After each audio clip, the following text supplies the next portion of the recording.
দেশৰ কোটি কোটি কৃষকৰ মুখত বিৰিঙিল হাঁহি। প্ৰধানমন্ত্ৰী কৃষক সন্মান নিধিৰ 20 সংখ্যক কিস্তি মুকলি প্ৰধানমন্ত্ৰীৰ। 9,70,00,000 কৃষকৰ বেংক একাউণ্টত পোনপটীয়াকৈ জমা হ'ল ধন। শনিবাৰে উত্তৰ প্ৰদেশৰ বাৰাণসীৰ পৰা প্ৰধানমন্ত্ৰী কৃষক সন্মান নিধি আঁচনিৰ 20 সংখ্যক কিস্তিৰ ধন মুকলি কৰে। সমগ্ৰ দেশৰ 9,70,00,000 কৃষকৰ বেংক একাউণ্টত পোনপটীয়াকৈ 20,500 কোটি টকা হস্তান্তৰ কৰা হয়। সমগ্ৰ দেশৰ লগতে কৃষি প্ৰধান অসমৰো কেইবা লক্ষাধিক কৃষকে লাভ কৰিলে কৃষক সন্মান নিধিৰ 20 সংখ্যক কিস্তিৰ ধন। ৰাজ্যত শালি খেতিৰ ভৰপক সময়তে লাভ কৰা এই ধনৰাশিয়ে হাঁহি বিৰিঙাইছে কৃষকসকলৰ মুখত। ক্ষিপ্ৰতাৰে কৃষকে লাভ কৰিছে PM কিষাণৰ ধন।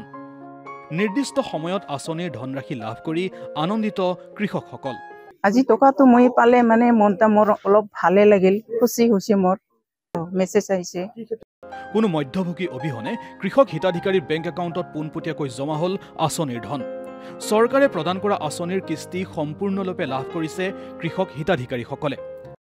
আৰু আমাৰ এই যিটো পইচাটো সম্পূৰ্ণভাৱে চৰকাৰে প্ৰদান কৰে তাৰ ক্ষেত্ৰত আমাৰ মধ্যভোগী কোনো স্থান নাই আৰু মধ্যভোগী নোহোৱাকৈ আমি পইচাটো পাই আছো।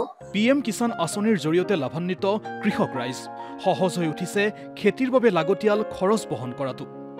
বিশেষকৈ বীজ, সাৰ আৰু খেতিৰ বাবে প্ৰয়োজনীয় যন্ত্ৰপাতি আদি ক্ৰয় কৰাত কৃষকসকলক বিশেষভাৱে সহায় কৰিছে আঁচনিখনে। মই প্ৰধানমন্ত্ৰী কৃষক সন্মান নিধিৰ 1 নম্বৰ কিস্তিৰ পৰা আজি 20 নম্বৰ কিস্তিলৈকে নিয়মিতভাৱে পইচাটো পাই আছোঁ।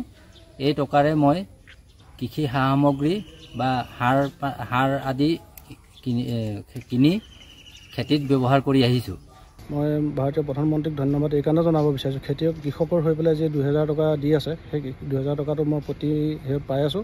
সেই 2000 টকাৰে মই কৃষি সঁজুলি কিনিছোঁ, যিখিনি অত্যাৱশ্যকীয় সামগ্ৰী। আৰু দেশৰ অৰ্থনীতিৰ মেৰুদণ্ডস্বৰূপ কৃষি আৰু কৃষকৰ বিকাশৰ লক্ষ্যৰে প্ৰধানমন্ত্ৰী নৰেন্দ্ৰ মোদী নেতৃত্বাধীন কেন্দ্ৰীয় চৰকাৰে আৰম্ভ কৰিছিল PM কিষাণ আঁচনি। বৰ্তমান সময়ত এই আঁচনি এক সফল কল্যাণকামী আঁচনি হিচাপে পৰিগণিত হৈছে।